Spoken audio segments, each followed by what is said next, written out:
शिंदेंच्या दिल्लीवारीचे कारण अजूनही अस्पष्ट आहे। मात्र दिल्ली दौऱ्यावर बीएमसी जागा वाटप सूत्र ठरणार का, हा प्रश्न अजूनही अनुत्तरित आहे। आपण पाहतोय की एकनाथ शिंदे अचानक काल रात्री दिल्ली दौऱ्यावर गेलेले आहेत। या ठिकाणी त्यांच्या अनेक बैठका होतील, मोठ्या नेत्यांशी बैठका होतील।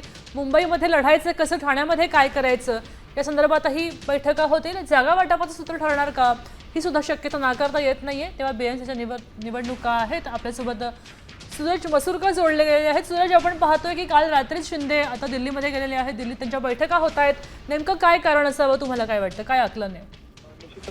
वरिष्ठ सूत्रांनी म्हटलं आहे त्या माहितीनुसार आगामी स्थानिक स्वराज्य संस्था निवडणुकीला घेऊन जे महायुतीमधलं चित्र आहे ते अजूनही स्पष्ट नाहीये। जर का आपण राज्यामध्ये एकत्र असताना स्थानिक स्वराज्य संस्था निवडणुकीत विरोधात कसं लढायचं हा पेच जो आहे तो कायम आहे आणि त्याच्यामुळेच आज दिल्लीमध्ये जी आहे ती खलबतं होणार आहे। तर शिवसेनेची भूमिका जी आहे ती महायुती म्हणून लढायची आहे। मात्र महायुतीमध्येच राहून शिवसेनेच्या विरोधात स्थानिक स्वराज्य संस्था निवडणुकीला घेऊन अनेक वक्तव्य केली जातात आणि या विरोधी भूमिका घेत असलेल्या आमदार व मंत्र्यांबद्दल देखील दिल्लीत चर्चा होणार आहे। जर का स्थानिक स्वराज्य संस्थेच्या निवडणुका जर विरोधात लढलो तर जनसामान्यांमध्ये एक चुकीचा मेसेज जाऊ शकतो, एक संदेश जाऊ शकतो।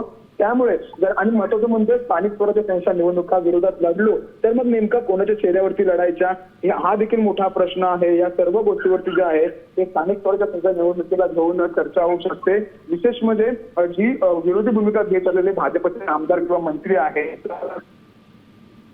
नक्कीच सूरज, धन्यवाद सविस्तर माहितीसाठी। आपण पाहतोय की बीएमसी साठी ते गेले असावेत अशी शक्यता सगळ्या स्तरातून व्यक्त केली जाते।